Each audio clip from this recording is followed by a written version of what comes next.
हिमाचल में इस वक्त त्रासदी मची हुई है और विडंबना ये है कि सरकार इस ओर कोई भी ध्यान नहीं दे रही। और इस बारे में हमसे बात करने के लिए हमारे साथ पूर्व मुख्यमंत्री जयराम ठाकुर जी हैं। सर, मैं सबसे पहले एबीपी में आपका स्वागत करती हूँ। जी धन्यवाद। सर, मैं जानना चाहती हूँ कि इस वक्त जो हालात है हिमाचल के बेहद ही ख़राब हालात है और क्या स्थिति बनी हुई है।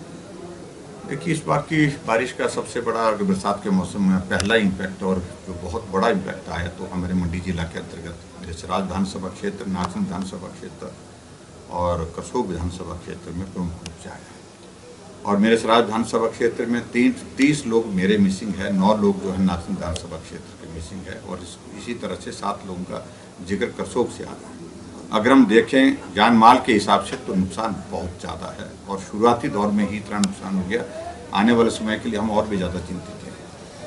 सरकार के साथ हमने बात की है, मुख्यमंत्री जी से बात की है, प्रशासन के साथ बात की है, प्रयत्न चल रहे हैं, लेकिन हम ये कह रहे हैं कि उसको गियर अप करिए मेहरबानी करके। अभी तक मेरे विधानसभा क्षेत्र की सारी सड़कें बंद हैं। मेन सड़क जो हमारी जंजैली तक की वो भी अभी तक खुली नहीं। एक मशीन या 2 मशीन 3 मशीन से लगाने से नहीं। मैंने मंत्री से भी बात की, पीडब्ल्यू मिनिस्टर से भी बात की है और मैंने मुख्यमंत्री से भी बात की है। मैंने आईपीएच मिनिस्टर से भी बात की है जो डिप्टी चीफ मिनिस्टर हैं। पानी की सारी स्कीम्स बंद है। बिजली की सप्लाई पूरे रूप से ठप पड़ी हुई है और इसके साथ कम्युनिकेशन का कोई जरिया नहीं रह गया। सारा नेटवर्क जो है तहस नहस है। कोई बात करना वहाँ पर कठिन हुआ था।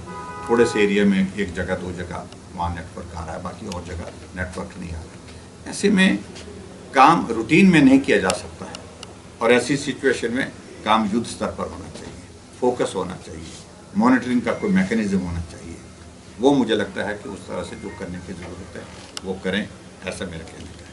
सर, आपको लगता है कि जिस तरह से अभी हिमाचल सरकार काम कर रही है ये काफ़ी है? क्योंकि जो हालात अभी बने हुए हैं उसको देखकर ऐसा लग रहा है कि सरकार, खासकर मैं पिछले कल की बात करती हूँ, मुख्यमंत्री ने सबसे पहले जहाँ उनके खुद के एमएलए हैं वहाँ जाना मुनासिब समझा, जहाँ इतना ज़्यादा नुकसान हुआ वहाँ उन्होंने आना मुनासिब नहीं समझा। नहीं, मैं समझता हूँ कि ऐसा है कि अभी रोड कनेक्टिविटी नहीं है, शायद इस कारण से वो नहीं आए होंगे। लेकिन मेरे विधानसभा क्षेत्र में एक जगह उतरे थे, रोटर चलता रहा हेलीकॉप्टर का, उसी हेलीकॉप्टर से उतरे और उसके बाद चले गए। कुछ एक वहाँ फूड पैकेट्स वहाँ पर इसके सामान के जो राशन के वहाँ पर उतारे, उसके बाद चले गए। लेकिन मेरा उनसे इस बात के लिए आग्रह है कि आप काम का सिस्टम समझिए।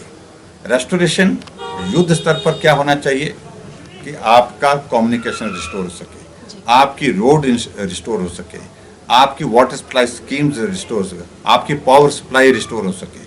उसके बाद फिर लोग अपने आप भी बहुत चीज़ें करें।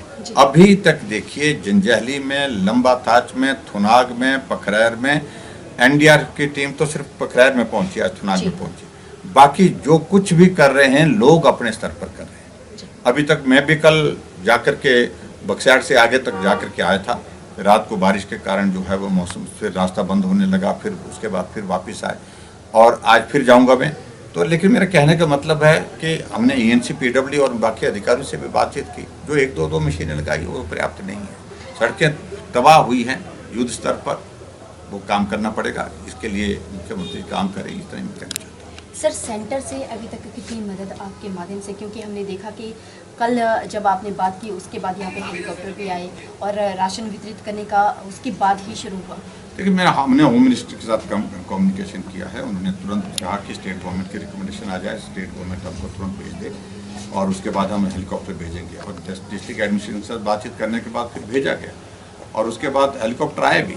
और हेलीकॉप्टर आने के बाद उसका उपयोग हो, और ख़ासतौर से अभी पिछले कल और आज मौसम थोड़ा ठीक है तो इस वक्त युद्ध स्तर पर उसके काम होने चाहिए। एक तो लोग इवैक्यूएशन, जो फंसे हुए उनको इवैक्यूएट करने के लिए काम किया जाए, राशन पहुंचाने के लिए काम किया जाए। यही 2 चीज़ें की जा सकती हैं। कल भी मैंने डिप्टी कमिश्नर से बात की और बात करने के बाद मैंने कहा कि 2 लेडी वहाँ पर हेलीपैड पर जो है वो प्रेग्नेंट है, वो कई किलोमीटर चल करके वहाँ पर पहुँची है, वहाँ से उनको एयरलिफ्ट करिए। उन्होंने कहा कि कर दिया, लेकिन बाद में मालूम वो हेलीकॉप्टर वाले उनको वहीं छोड़ करके आए, उनको उठा करके बक्सैट तक ले आए। बक्सैट से लेने के बाद फिर जा करके उनको गाड़ी से अपने घर भेजा गया है। ये तो स्थिति है, यानी कि कोई कोऑर्डिनेशन के इश्यूज बहुत सारे आ रहे हैं इस तरह। सर, केंद्र से आप क्या मदद की मांग और करें? केंद्र से एनडीआरएफ का पैसा मिला है, 206 करोड़ रुपए ओवर एंड अबव मिला है। और वो किस बात के लिए मिला है? वो सरकार चलाने के लिए नहीं। गरीब लोगों के घर अगर उजड़े हैं, घर बह गए हैं, गरीब लोगों का नुकसान हुआ है, उसकी भरपाई के लिए। सर, सुक्खू जी आरोप लगा रहे हैं और नसीहत दे रहे हैं कि जयराम जी इस वक्त मेरे लिए नहीं बल्कि अपनी ओर ध्यान दें और अपने खुद से मदद करें। देखो, ऐसा है कि ये वक्त मुझे लगता है कि उनको समझना चाहिए, ये कोई टिप्पणी करने का नहीं है। अगर आप मदद कर सकते हैं तो ठीक है, अगर नहीं कर सकते तो भी कह दीजिए, हम अपने आप कर लेंगे। लेकिन मुझे इस बात को लेकर के अफसोस है कि मुख्यमंत्री होकर के ऐसी गैर जिम्मेदाराना बातें करनी ये उचित नहीं है। जिस दायित्व पर आप हैं उस दायित्व पर हम भी 5 साल रहे हैं। जिम्मेदारी के साथ बात करो, सोच समझ लो। सर, मेरा अंतिम सवाल आपसे, क्या मुख्यमंत्री, क्या सरकार द्वारा चुने हुए नुमाइंदों के साथ कोऑर्डिनेशन किया जा रहा है? वही मैं आपको बता रहा हूँ कि कोऑर्डिनेशन जो इलेक्टेड रिप्रेजेंटेटिव्स हैं उनके साथ ना करके किसी और के साथ किए जा रहे हैं, और उसके बाद श्रेय लेने के लिए उन लोगों को कहा जा रहा है ये कोई पार्टी का पैसा है, पार्टी का काम है। कोई आप पार्टी चलाने के लिए काम करना, बाद में करना, लेकिन इस वक्त जो गरीब लोग हैं, जो बेघर हुए हैं, उनकी मदद करने के लिए जो काम करना चाहिए वो करना चाहिए। और मैं डिस्ट्रिक्ट एडमिनिस्ट्रेशन के साथ कोऑर्डिनेशन में हूँ, लेकिन फिर भी उसके बावजूद उनको प्रयत्न करना चाहिए कि भी लोकल एमएलए हैं और लोकल एमएलए को इनपुट ज़्यादा होगा, और वो कहाँ से इन्फॉर्मेशन ले रहे हैं कुछ जगह चीज़ों को लेकर के थोड़ी हमको थोड़ा सा यही है कि कोऑर्डिनेशन हो तो बेहतर रहेगा। शुक्रिया सर।